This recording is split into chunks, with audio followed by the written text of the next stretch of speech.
Well, the psalmist today points to an emptiness in the lives of all of us humans.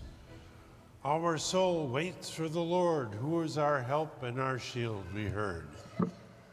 Humanity in all corners of the world has sought God to fill that vacant spot in our makeup, to meet the needs of our hearts. Our first reading records Abram's early dialogue with God, in which the Lord promises all the communities of the earth shall find blessing in you.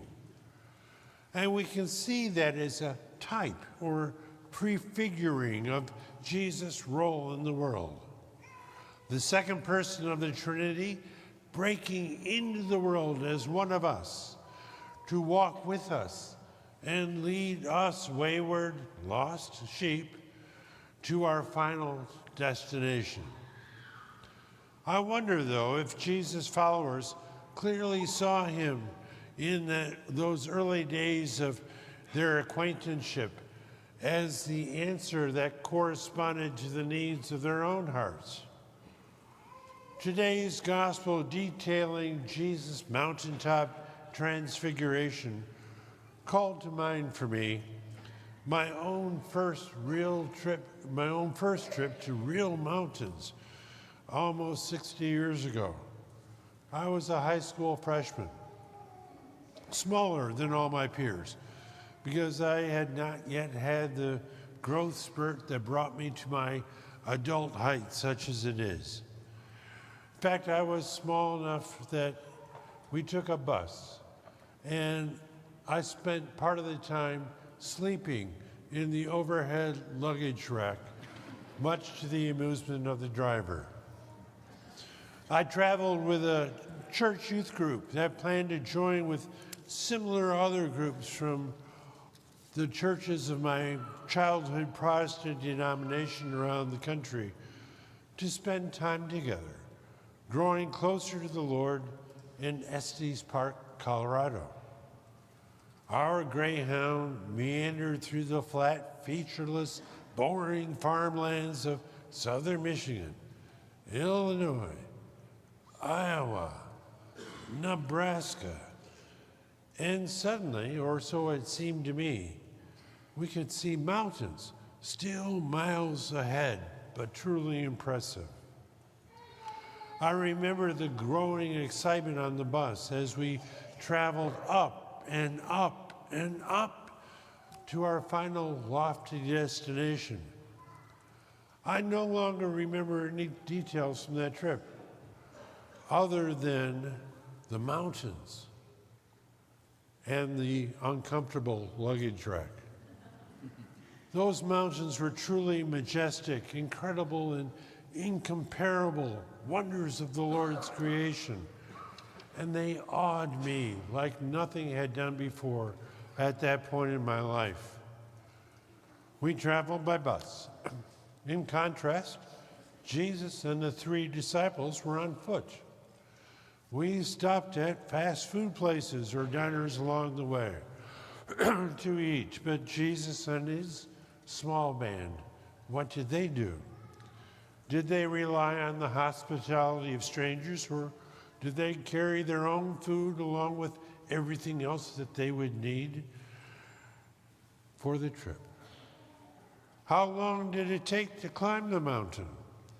And what did they talk about along the way?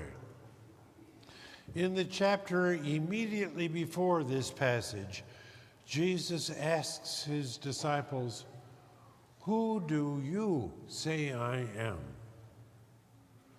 And Peter responded with his stunning profession of faith, "You are the Messiah, the Son of the living God."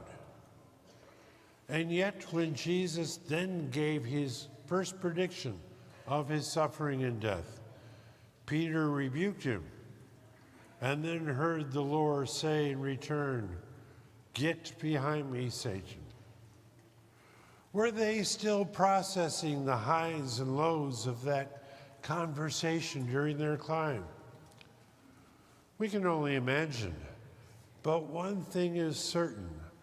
How could they not be irrevocably, incredibly changed by the experience that awaited them. It seems that we humans have always been ascending a mountain as a pathway to God.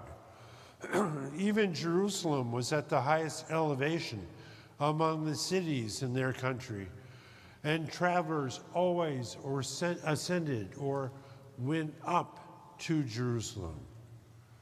Just like we might say we're going up north for the weekend.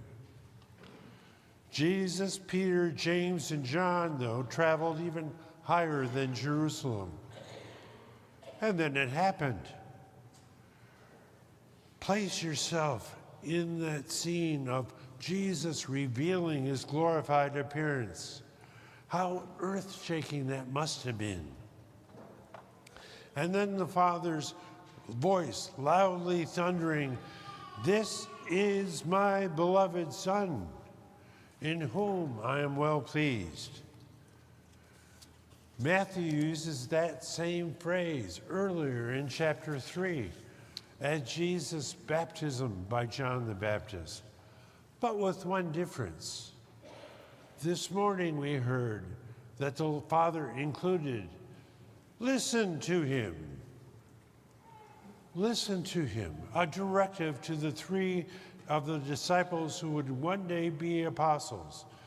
Peter as our first pope, James as our first martyred apostle, and John, who did live a long life, first caring for Mary, but then through persecution and exile, he continued to fiercely and fervently spread the good news of the gospel.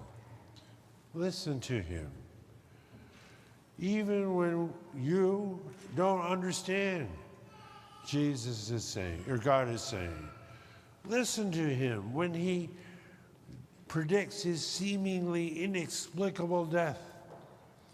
Listen to him when he says, "Take up your cross and follow me."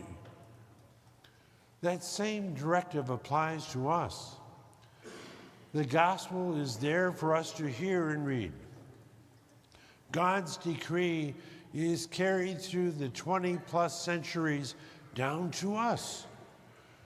We've all had some mountaintop experiences: marriage to a life partner, birth of a child, answered prayers. The words from Scripture or a homilist that perfectly applied to our lives in troubling circumstances, and all the rest. But there is one more.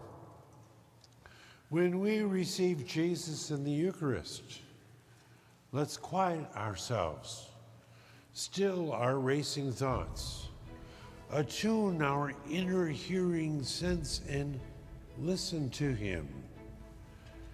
He's with us, will guide and aid us in this life, including bringing us safely through the hardships that we heard St. Paul speak of in his second letter to Timothy.